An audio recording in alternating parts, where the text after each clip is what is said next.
Everybody, so let's get into this video talking about some more title mess stuff. I always try to go ahead. I always try to do these videos when I run into something, so it is you get it from me from a first-hand experience because I'm involved. Obviously, I have heard horror stories, from third parties, with all kinds of just weird title stuff throughout my career, and even arguably before real estate. But if you know anything about me, I always recommend going through a title company, even if it is through friends and family, family-owned property. Really, especially if it's family-owned property, because of bad deeds, handwritten deeds been passed down, just all kinds of crazy stuff in title work, and I've got tons of videos on this weird stuff I've seen. Now, in this case, I was representing the buyer, and so didn't really cost us anything. But this is definitely something that's ballpark. There isn't going to be an exact number of what this is going to cost the seller, but we're talking tens of thousands, maybe even like six figures of value, because of some restrictions that the seller didn't know about.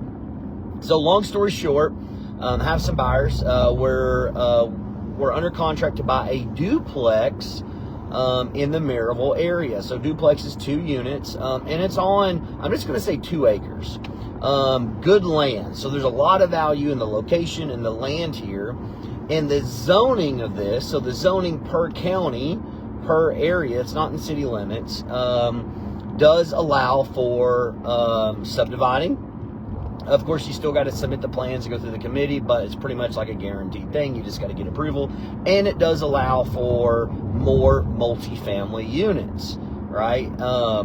And so, although my buyer maybe was not planning on doing another multifamily, they definitely were planning on subdividing and doing another dwelling or two on here, right? That's where the value of it really was. The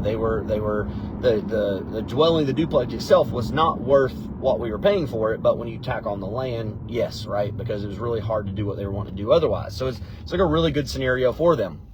So talking with the agent's been great to work with. Seller seems to be great to have worked with. We don't have any problems as far as communication and shadiness. And of course, before, they said, hey, listen, they had advertised it, let us know, it could be subdivided, you can add additional dwellings on, which is what perked our interest. However, the seller had basically bought this, not under the table, but let's just say through a quitclaim deed. So through the courthouse. So it's more of like a transfer, but they bought it. And so they didn't do title work on it. Well, in the area, there's all kinds of just different houses. There's other multifamily in the area. There's weird single families. There's manufactured houses. So generally, right, my eye test, and even for me as an agent, said, sure, this is very unrestricted. You look at zoning. Zoning does allow for these things. So no big deal. You don't think much of it. It definitely didn't look to appear to be in any sort of subdivision or development. But title work comes back and sends it. Sure enough, this thing was actually put in development in 2008. Now, this dwelling was built in 1992. I don't know the exact, but sometime in the 90s. And so it wasn't development then, but a developer came in to put a road and basically made all these places. I guess at one point he owned them all, or got them all to an agree, one of the two. I don't really know the exact history of it, but got them all to agree and put restrictions on these properties.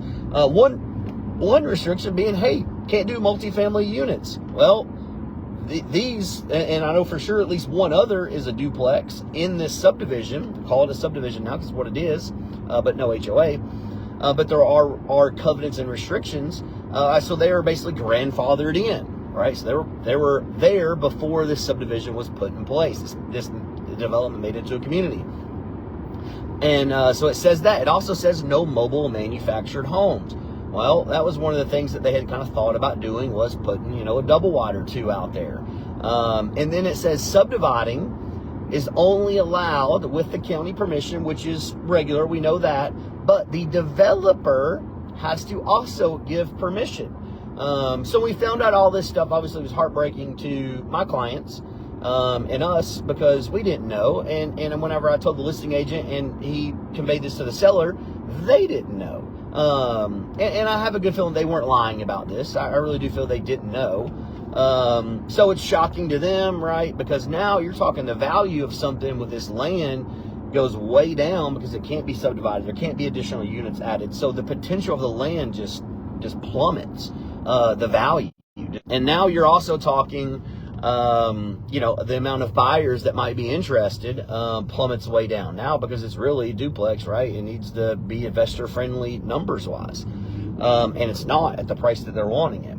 So this is where you get into the value just completely drops. Now, lucky for them, right? They bought it before the market exploded. So, it's not like they're going to lose money here, but they are not going to get as much money as what they probably thought they were because they didn't use a title company. And guys, all title companies are not created equally. I found this out in my career. We just had another closing at a title company. I'm not going to mention where or who, but we'd never used them before. And they didn't do like a buyer and seller separation correctly. They didn't put the earnest money on there right. So now it's screwed up how commission payouts are done. And we're trying to get a hold of them. It's like a one-person show. And it was just a requirement for how the situation played out to use them. And it's just a mess. And so the file's not closed out yet. We don't know.